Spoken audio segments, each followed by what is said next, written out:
Hello, this is Stephen Simon, and this is our Joshua's joining us right now.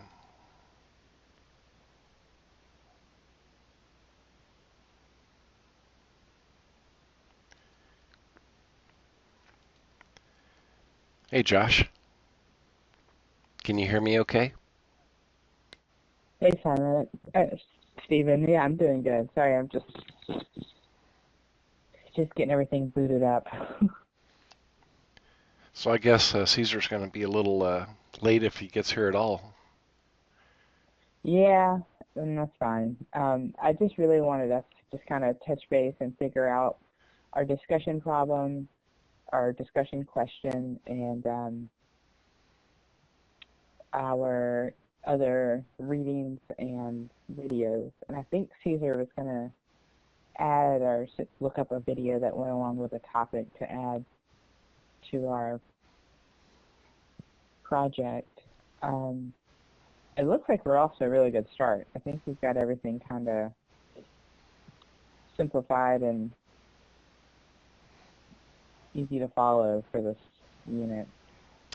Agreed. You got the latest version that I sent you about 30 minutes ago? I did, and I actually have updated that already.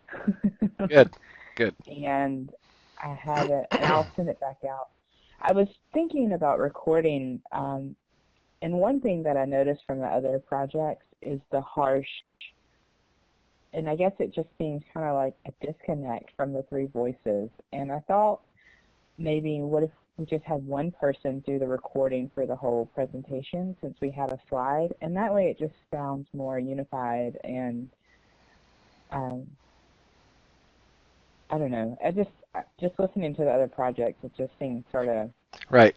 I considered the same thing because people record at different modulations, and it sounds kind of broken whenever one person transitions to the next. So, yeah, right. And I also noticed that they didn't have any sort of. I know in some of my previous projects we had actual like transition sentences or phrases.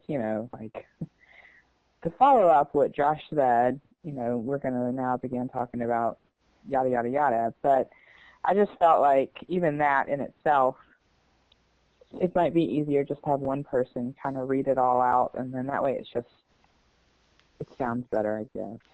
that's fine with me. We Okay. still have time to do that, so I'm gonna. Right, and I have my script. Do you have yours? I don't know. No, not yet, but I will. By tomorrow. Well, I was going to suggest maybe either you or Caesar, if y'all wanted to just record the presentation and then let's be done with it. What are your thoughts? Sure. I hate recording. Oh, I don't mind it at all because I've gotten pretty good with Audacity and I can edit out, anything that we don't want to hear. So Right. it doesn't matter Let to me. me I'm opening up the one that you sent me and revised. And really, when I say revised, I just kind of aligned everything back, so that the headings were all in the same format. And I didn't know, I noticed that your citations for the practical suggestions and grading, hmm do you want to cite that in the title, or would you rather cite The only towards reason the I bottom? the only reason I cited it in the title was to prevent being so repetitive in the body of the slide Okay. because the entire slide is derived from that one source. Okay. But whatever you think, I can take it out of that and put it at the end of each and every one, like I did the other slide. Well, what I can do, I think I'll just move it towards the end, make the title itself a little bit smaller. That way it's all unified in one. Let's see, I'll just fix that. And I hope you didn't mind me moving the cartoons on their own page. I Of just course didn't not. want us to lose distraction from that. Like, As long as we got them I thought they properly went really cited, well. it doesn't matter to me. Okay, great. Matter of fact, if they're a distraction, take them out. But I just thought a little levity would be good considering the topic. Oh, I agree. I like them, and I just wanted to make them stand out. Yeah, I added the citation on that one on slide 8, as you'll see. It's in blue at the bottom. Right. Yes, that's perfect. And I went over, and again, I was just trying to, I guess, make some decisions on all this, and I put yours second because I just felt like the flow of it all went well, moving from the types of tests to the types of rubrics and grading and tracking, and then to what Cesar was talking about, evaluation of the teachers and, you know, education and poverty and so forth. I just felt like it was a better flow to it all. I don't know. That's fine. You know, I just want it to flow, so if it feels right to you and to Caesar, then uh, I'm good with that because I can adapt quite easily.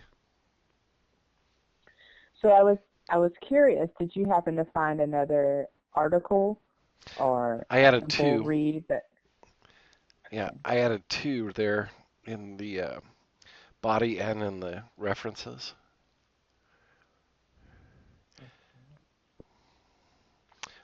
I'm looking Bigelow. at your references.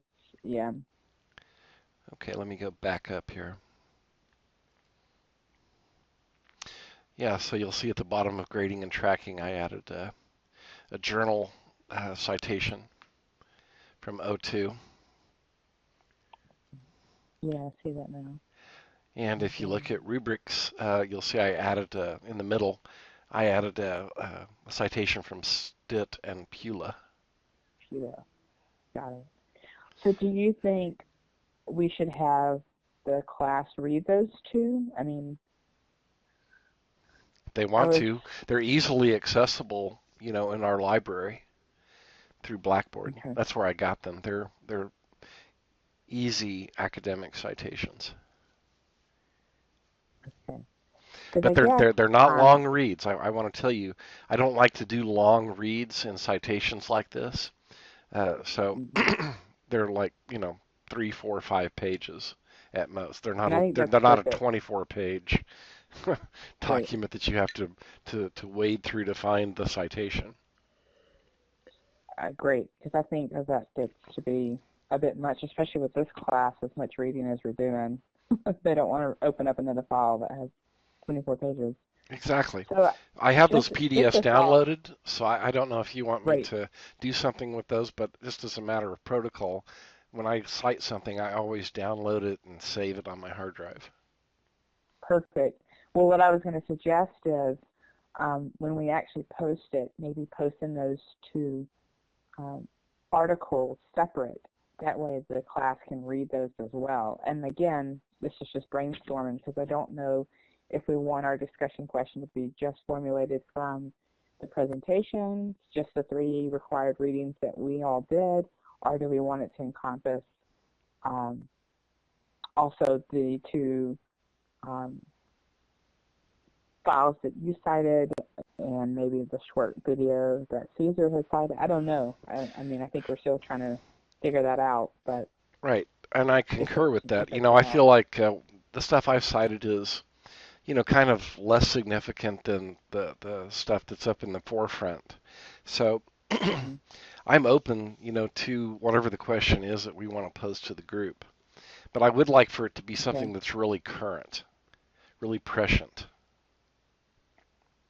Yeah, I agree. And I think that um, having spoken with some of the other classmates and just hearing some of their struggles and frustrations, with the discussion question is that it's been too many questions.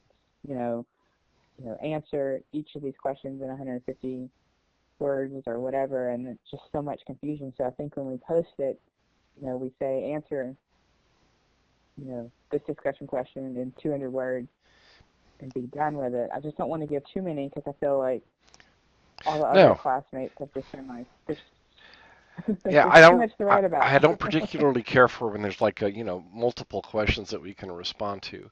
I would rather say, you know, respond to this question, which is absolutely current, and give it to us in 100 words or less, hmm just so that we can Okay. see, how well our classmates think about something, And when they're constrained to say something relevant in 100 Mm-hmm. words or less, or 150, I really don't care what the line in the Right. sand is. I just like to see how well they write.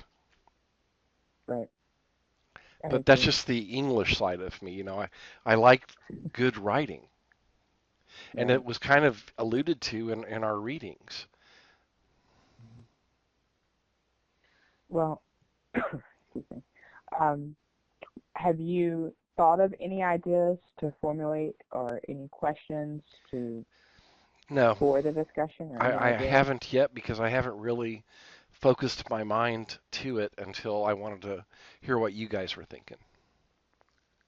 Okay. Well, I was looking at basically right now just our presentation and what we have, and um, I felt like some of the main topics are, what everyone wants to talk about is the high stakes tests, the grading and tracking, and the teacher evaluation. Those kind of seem to be the three that really just popped out to me. And so then I was trying to figure out, well, how can we formulate a question from that? Do you want to Um, focus on Texas? well, I mean, I don't know enough about the Texas system because I've only been here for about 2 years. I mean, we can, or we can Well, focus on. we are not Common Core. Okay. And, I wrote my research paper on Common Core, and if Texas eventually adopts Common Core, it's something that would be pretty relevant to a lot of our classmates, wouldn't it? I think so too. So Common Core evolves around, kind of a multifaceted approach, one of which is, limiting the amount of homework that's given to students. Another one is teaching to the test. Common Core is a little bit more about how you approach problems and thinking more critically than it is about just the pure test itself.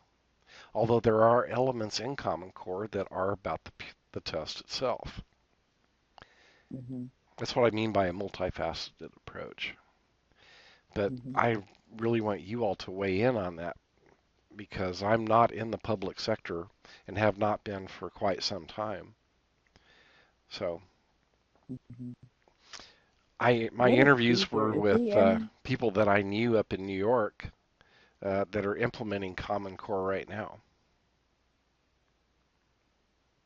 And what was their feedback on it? I mean, what did they? Oh man, I only allowed 15 minutes for each interview, but I got way, way more than that, Mhm. especially from one of the participants. And she just says that it is an improvement, but it is a lot more work on the teacher side of the equation because you have to change your paradigm to adapt to the way that it's delivered. Um, Case in point is that the initial perception is there's more homework, uh, and that parents, I focused on homework in my action research Mhm. project, and parents can do the homework with the children, but if it's not done in a proper sequence, then mathematically, I'm speaking to, uh, Right. then it's not correct when the teacher grades it. That's an example because it's kind of a different kind of approach. It's about the way you think about problems. It's a different evolution of critical thinking. Mhm.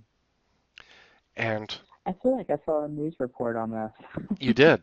On the very day that we turned in our assignment, there was an NBC News report about the homework. That's exactly what it was on NBC, Yep. and how it was, and they used in whole math classrooms, and the students were Yeah, so my all these new interviewees were concepts not and so on. math. My interviewees in New York while I was there working, uh, they were language teachers. They were both Mm. ESL teachers certified, one 10 years in the classroom and the other one with about, in second grade in high school, about 15 years. I was very lucky to get those two interviews like I did. Wow. Wow.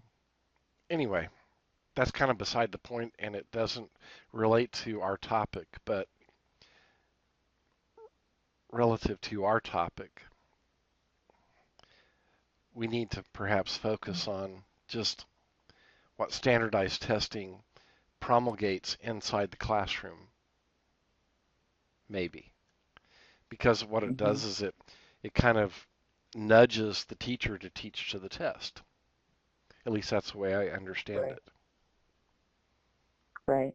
And that's, I think, what I shared in some of our discussion You questions did. this week is we're You just did. teaching to the test. Hmm. And I mean, that's not doing any, the kids are just learning to take a test. So maybe we should, I think I think we can all say that it's teaching to the test and that it's, stressful on the teachers. And I was just trying to figure out a discussion question that allowed the class to focus on something other than just, Well, I those kind of main I would points. slant it towards what we just perhaps alluded to, which is how does standardized testing affect your students and your classroom in Texas? Might be redundant to Okay. say in Texas, but all of our classmates seem to be teaching in Texas. Save one, she's in North Carolina, I think. Oh yeah, I can't remember her name. I just responded to one of her posts. That's what I remember. But, if we know that Common Core is going to come to Texas, perhaps we should try to put together a question that addresses what our classmates, them, will face Hmm. when and if that time comes, Okay. regardless of what level they teach or what subject they teach. Does that ring any bells with you? Oh yeah, I'm typing this all down as we're talking. Okay. I'm recording um, it, so I'll save it for us, so don't worry about it if you don't get everything down completely. okay. Okay.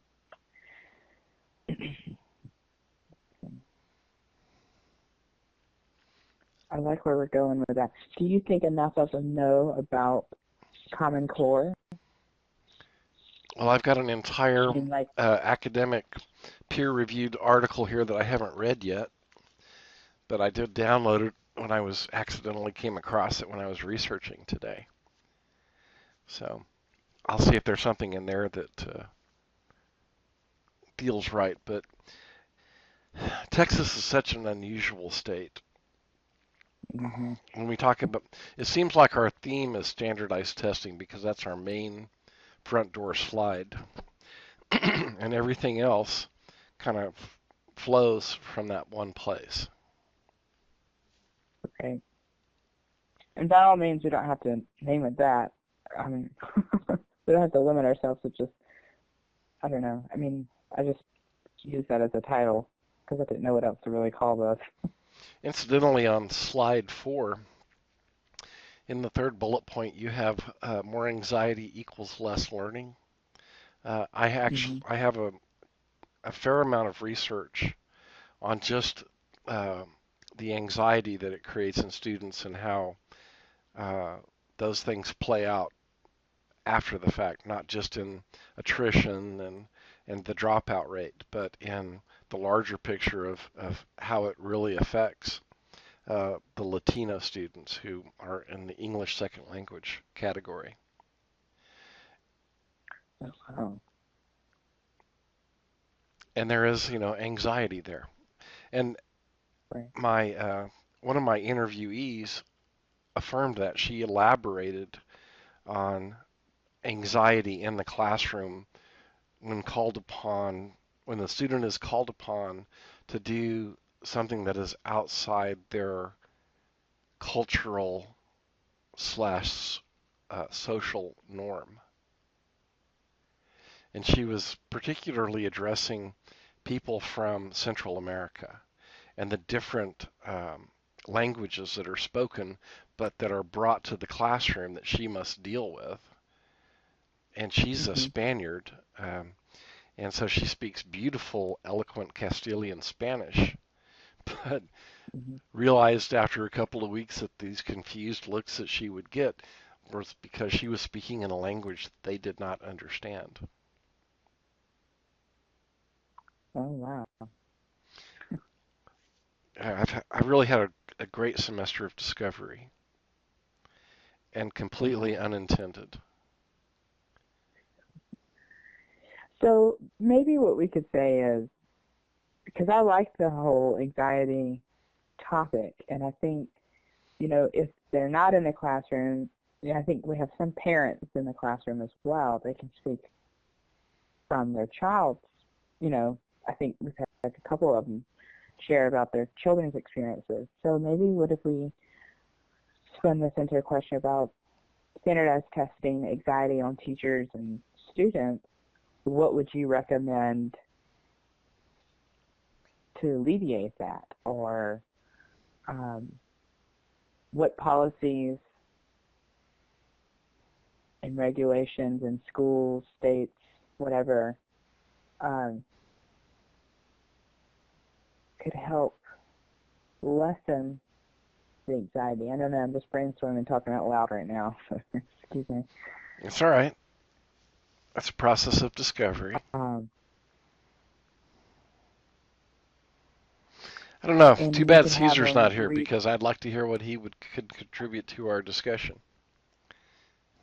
No.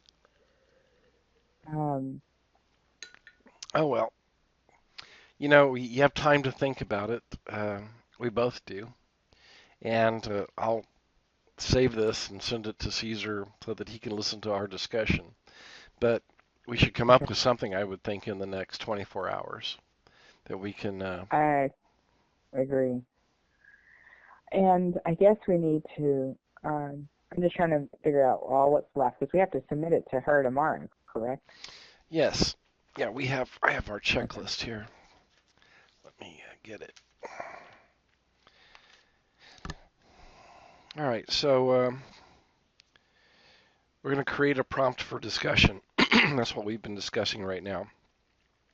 For instance, a scenario followed by a couple of questions and news related to the topic and questions to discuss the readings in relation to news content.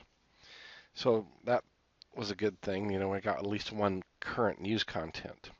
Each Mm-hmm. facilitator will be in charge of coordinating the discussion within the small group. So each of us have a small group of 2 to 3. Right. And so we have to comment on their postings. We have to remind them of the deadlines. And we have to try to assure that the topic is discussed thoroughly. I'm reading Mm-hmm. from her posting. So right now, I feel like all we really need to do is create the prompt for discussion, something that our fellow students can relate to and derive some benefit from the discussion. Mm-hmm. Okay.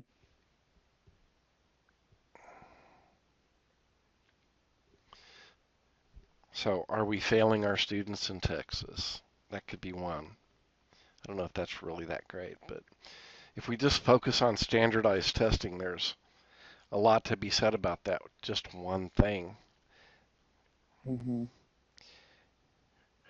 And that flavor can go 2 directions, Josh. It can go, kind of the anti-government, Tea Party leaning flavor of, the government doesn't really need to be telling us how to teach our children, Okay. or It could lean the other direction, which is like Common Core. What's best for our country is implementing these standards. And part of this standard is testing. Right.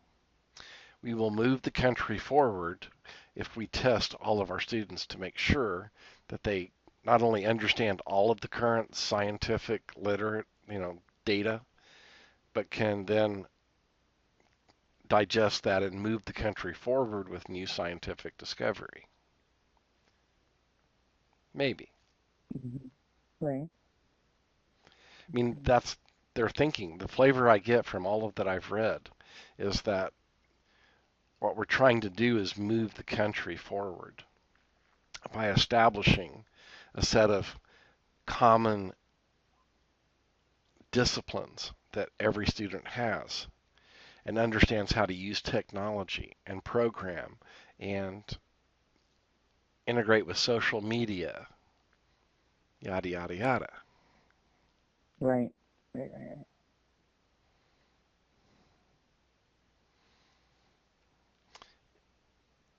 And you can see why we really have, especially in Texas, we have two schools. We have the school that is the system is fine, don't mess with it. As a matter of fact, take things away from it so we return our summers to our students and our teachers. And then the other Hmm. side that says we need to push, push, push. We need to extend the school day. We need to have standardized testing. We need to make sure everybody is on the same page with the same material.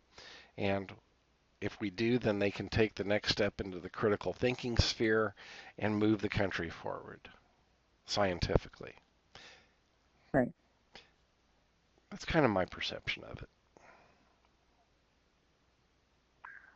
Okay. I think we're getting there. I feel like we're close. This is kind of what I formulated. Again, just a rough discussion question based off of what we've talked about. What do you got? Oh, I put it in the chat. Sorry, did you see? I can put it on. Well, I will here. There it is on the screen. Okay.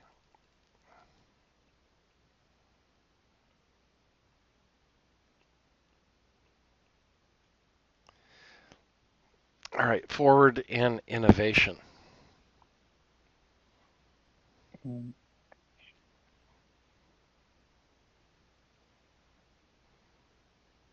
INNO.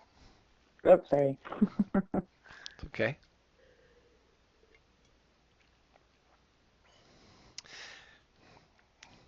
This is a much larger theme, Josh, because countries like China, especially, and Russia have, you know, infiltrated our networks and they have gleaned our intellectual property and produced it in their own countries, like our F-35 airplane, our fighter jet, and some of our nuclear subs and other stuff that's like that. And because these countries are not innovators, and part of the innovation process in the United States is our dedication to freedom and its principles in whatever form they take, no matter what party Mm-hmm. you pledge allegiance to.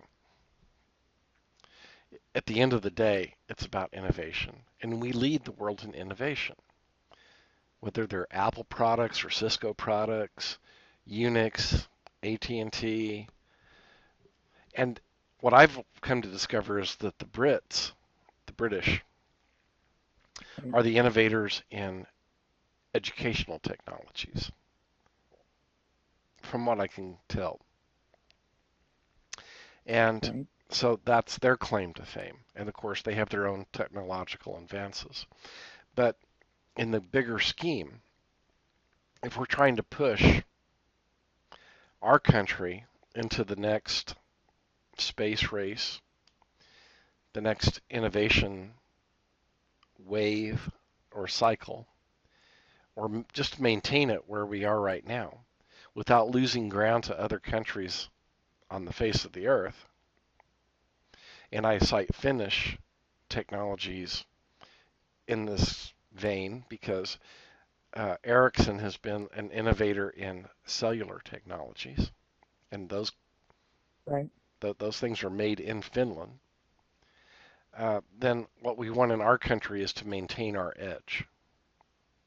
Now, does this speak to American exceptionalism, or does it speak to another Cold War? Because I have read in recent days blogs and postings that speak to the next Cold War.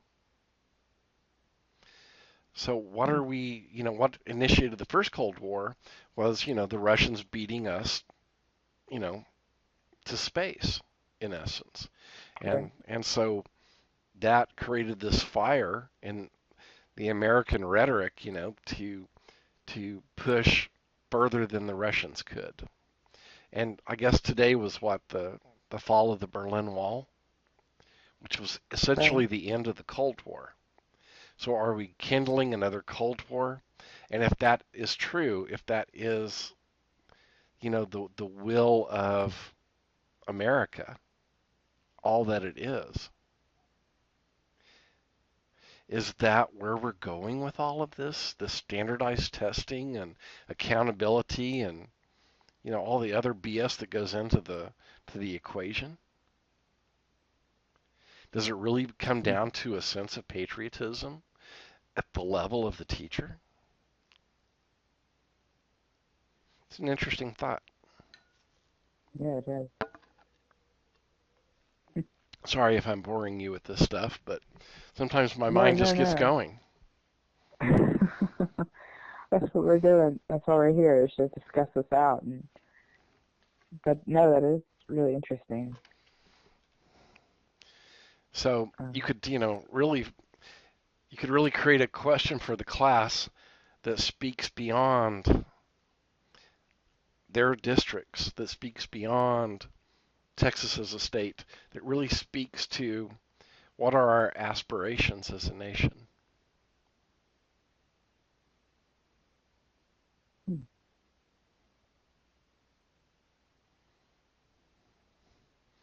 Anyway, I'll stop there for tonight. So I'm going to go watch Newsroom. okay. Um, okay. I'm Well, gonna, I think we're getting close. I think yeah, this is all good. I we're don't. 32 minutes into the process tonight. So I'll save Nice. this and I'll email it to you guys. Okay. Do you think we need to meet tomorrow night? Sure, why Tomorrow not? evening? Okay. Maybe Cesar will be able to be there tomorrow. I'll send you my script. I'll send out an email letting him know that, hey, forward the script. You'll record it for us, and then this is what we started on our discussion question.